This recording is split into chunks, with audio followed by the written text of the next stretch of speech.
La femme a cueilli un fruit sauvage au bord de la route. Sans hésiter, elle l'a avalé d'une seule bouchée. Mais à l'instant suivant, elle a éveillé en elle l'immortel divin souverain. Ce fruit lui a non seulement restauré une puissance intérieure perdue depuis des années, mais il a aussi décuplé sa force en un instant. D'une femme ordinaire, elle est devenue la plus puissante du continent. Son regard s'est durci. Elle a rapidement cueilli tous les fruits restants et les a mis dans son sac. Alors qu'elle s'apprêtait à partir, elle a remarqué une mystérieuse boîte ancienne sur le sol. Avec précaution, elle l'a ouverte et y a découvert une épée divine antique brillant d'un éclat glacial. Elle a tenté un coup d'épée. Une puissante onde tranchante a instantanément fissuré le sol. La terre s'est craquelée comme une toile d'araignée, ébranlée. Elle a aussi trouvé un manuel secret d'une technique divine au fond de la boîte. Sans hésiter, elle s'est assise en tailleur et a commencé à s'entraîner.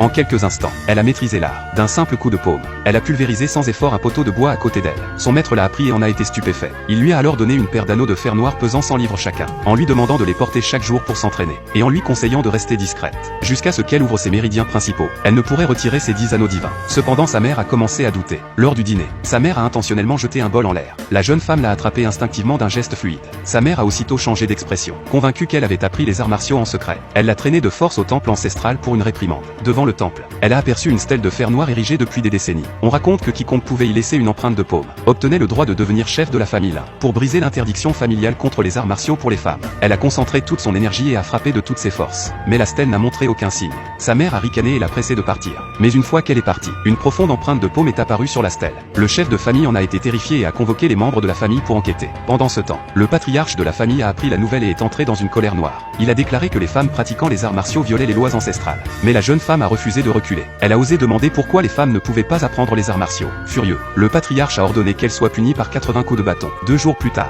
le tournoi familial d'arts martiaux a eu lieu comme prévu. Le vainqueur pourrait rejoindre le clan Tianwu pour apprendre des techniques d'arts martiaux ultimes. La jeune femme a décidé de participer, déterminée à prouver que les femmes ne sont pas inférieures aux hommes. 7 jours plus tard, l'alliance Tianwu a réuni toutes les grandes familles pour un concours. Le premier tour testait la vitesse et la force. Le deuxième fils est monté en premier. Il a pris 43 secondes pour transporter 80 litres d'eau. Le fils aîné a ensuite battu le record avec aisance. Alors que tout le monde pensait que le match était joué, la jeune femme s'est levée soudainement. Elle a marché calmement vers l'arène, ses mains portant encore des anneaux de fer pesant des milliers de livres, déclenchant des rires moqueurs dans la foule. Elle a esquissé un sourire froid, sans dire un mot. Elle a soulevé le seau de toutes ses forces. Le poids écrasant a presque plié son corps, mais elle a tenu bon. Pas à pas, elle a terminé l'épreuve, bien qu'elle ait été classée dernière. Elle a fait taire toutes les moqueries. Vint ensuite la deuxième épreuve pour tester les réflexes. Le deuxième fils a obtenu une performance médiocre juste suffisante pour passer. Le fils aîné s'est distingué par sa précision et a terminé en tête.